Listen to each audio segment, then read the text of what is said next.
under the hood of blood, gore, death, destruction, and evil microtransactions, Diablo 4 is a Romeo and Juliet story in the end, where Romeo is played by Inarius, the angel of heaven, and Juliet is played by Lilith, the daughter of hatred.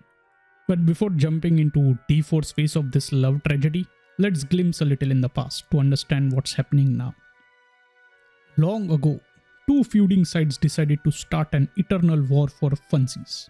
Old powers on both sides were very happy with this monotonous battle for supremacy and were all for doing this for an eternity. Two millennials, of that time period, Inarius and Lilith, that is, were bored with the same old story of attack and defeat cycle. They were also not getting the attention they felt they deserved from their respective parental figures.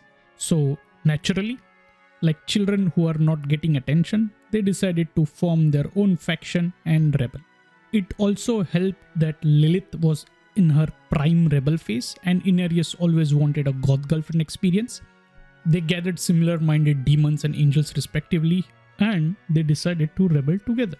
With their followers, they borrowed the World Stone and created their own piece of prime real estate and called it Sanctuary or whatever.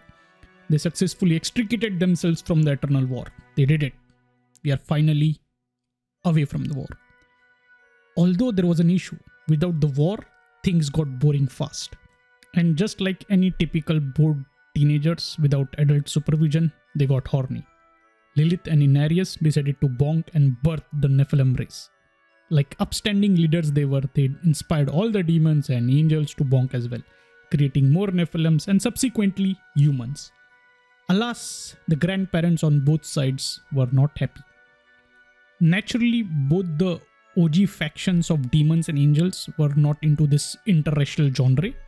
Angels liked only the missionary and basic stuff and they decided to go full Karen and cancel humankind.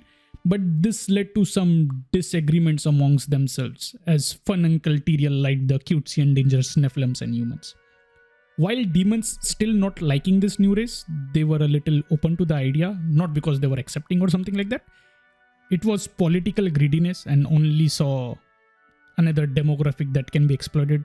It was very similar to how corporations act during Pride Month, Meanwhile, Mommy Lilith and Daddy Inarius enjoyed their break from war, but unfortunately adulting quickly got boring as F.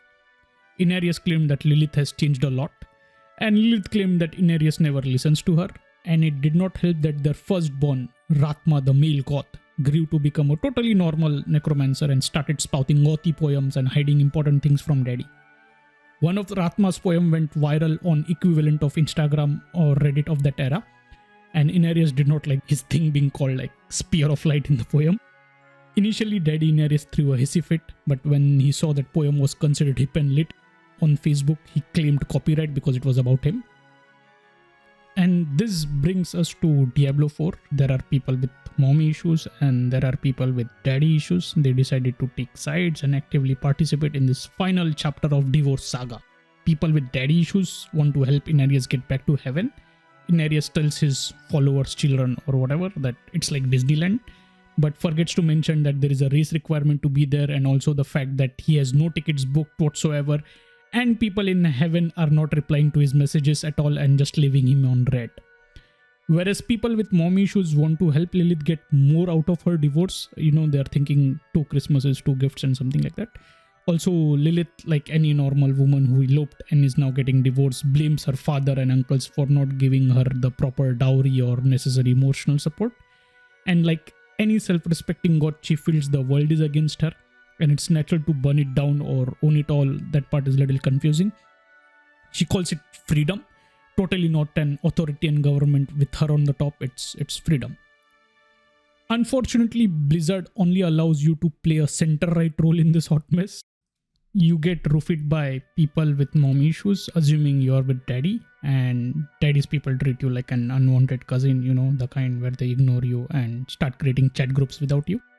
You travel and meet all these people with daddy issues, mom issues, and just, issues in general. And of course, you kill everything in your path. That's the story for Diablo 4. If you like the video, please like, subscribe and comment. That always helps with the YouTube algorithm.